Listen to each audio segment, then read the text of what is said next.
దండి అడిగల నాయనారని ఒక నాయనారు ఉన్నారు. ఈయనకి రెండు కళ్ళు లేవు. ఈ దండి అడిగల నాయనారు దగ్గరికి వెళ్లి ఎవరో చెప్పారు, అయా శివాలయం పక్కన ఉన్నటువంటి తటాకాన్ని అన్యమతస్థులు తటాకాన్ని కప్పెట్టేస్తున్నారని చెప్పారు. నాకా రెండు కళ్ళు లేవు, నేను వెళ్లి ఏం తవ్వుతాను అని ఆయన అనుకునేవాడు కాదు.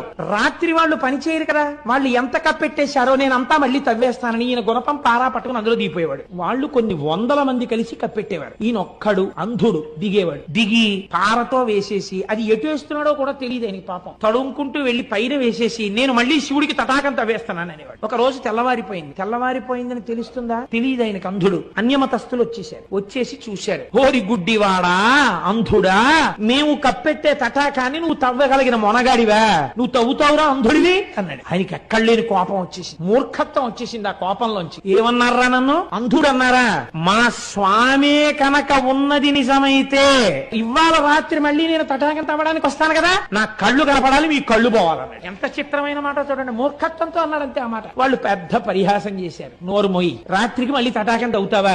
మా కళ్ళు పోతాయి, నీ కళ్ళు వస్తాయా? అది చూద్దామని మళ్ళీ కప్పెట్టి వెళ్ళిపోయారు. మళ్ళీ రాత్రి వచ్చారు, కిందకి దిగాడు. దిగి గుణపం పారా పట్టుకున్నాడు. ఈశ్వర, తెల్లవారేటప్పటికీ నా కళ్ళు రావాలి, వాళ్ళ కళ్ళు పోవాలి, మళ్ళీ చెప్తున్నాను, నువ్వు ఉన్నావు నాకు నమ్మిక అన్నాడు. తవ్వాడు. ఇప్పుడు ఈశ్వరుడు సంకటంలో పడ్డాడు. మహాభక్తుడు అన్నమాట నిజం చేసి తీరాలి, నచ్చ చెప్తే విండవు. కాబట్టి తెల్లవారుతోంది. ఈయనకి కళ్ళు వచ్చే, వాళ్ళకి కళ్ళు పోయి, అందరికీ కళ్ళు పోయి. ఈ విషయం మహారాజుకు తెలిసింది.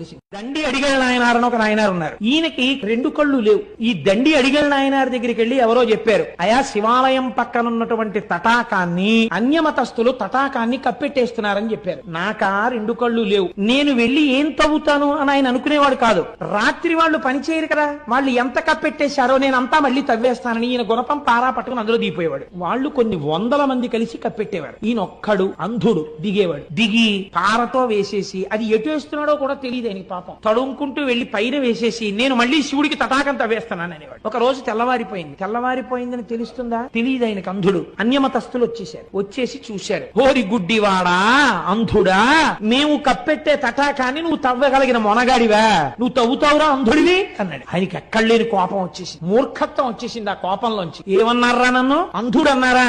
మా స్వామే కనుక ఉన్నది నిజమైతే ఇవాళ రాత్రి మళ్ళీ నేను తటాకం తవ్వడానికి వస్తాను కదా, నా కళ్ళు కనపడాలి, మీ కళ్ళు పోవాలన్నాడు. ఎంత చిత్రమైన మాట చూడండి. మూర్ఖత్వంతో అన్నాడు అంతే ఆ మాట. వాళ్ళు పెద్ద పరిహాసం చేశారు. నోరు మొయ్యి, రాత్రికి మళ్ళీ తటాకం తవ్వుతావా? మా కళ్ళు పోతాయి, నీ కళ్ళు వస్తాయా? అది చూద్దామని మళ్ళీ కప్పెట్టి వెళ్ళిపోయారు. మళ్ళీ రాత్రి వచ్చారు, కిందకి దిగాడు. దిగి గుణపం పారా పట్టుకున్నాడు. ఈశ్వర, తెల్లవారేటప్పటికీ నా కళ్ళు రావాలి, వాళ్ళ కళ్ళు పోవాలి, మళ్ళీ చెప్తున్నాను, నువ్వు ఉన్నావు నాకు నమ్మిక అన్నాడు. తవ్వాడు. ఇప్పుడు ఈశ్వరుడు సంకటంలో పడ్డాడు. మహాభక్తుడు అన్నమాట నిజం చేసి తీరాలి, నచ్చ చెప్తే విండవు. కాబట్టి తెల్లవారుతోంది. ఈయనకి కళ్ళు వచ్చే, వాళ్ళకి కళ్ళు పోయి, అందరికీ కళ్ళు పోయి. ఈ విషయం మహారాజుకు తెలిసింది.